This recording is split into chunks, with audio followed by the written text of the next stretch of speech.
Ladies, we're making salmon en papillotes. Fancy French word, but in real English or real Australian, it's called fish and baking paper. Do you want to learn how to do it? Yes, please. Okay.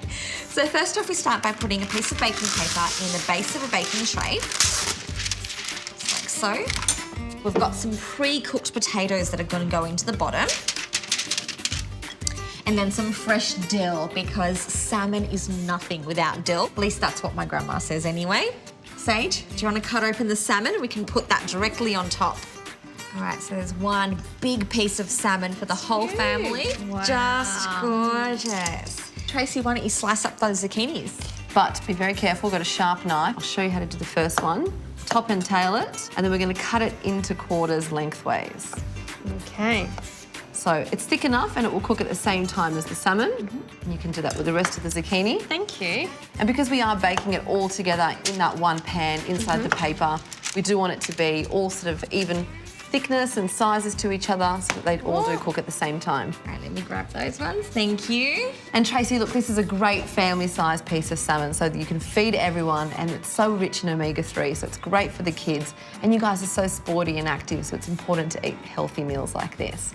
But last thing we need is some lemon. So if you can thinly slice some lemon, and we'll lay that onto the top. Bella's going to season it all. And then, so lemon, dill, and salmon, such a good combination together. And you can add any vegetables you like. Do you guys want to lay some of the bits of lemon on and around the salmon?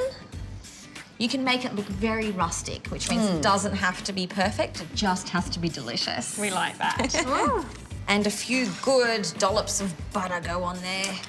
Yum. Butter makes everything taste better, seriously. It's going to taste amazing. I thought that I had an obsession with butter, but I think Bella has just outdone me on the butter steak. Come on, it's kind of French flavours. It's French cooking. They need some butter. Pretty tasty. So this is a big family meal, and we're going to cover it up with 2 more pieces of baking paper, like so.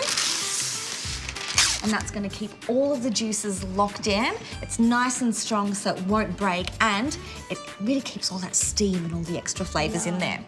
So once you've got these 2 on, we want to start folding around the edges and kind of keep crimping it like this all the way around.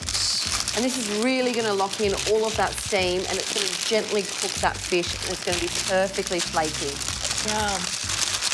That last bit needs to be tucked in, just like so, and voila, that goes into the oven.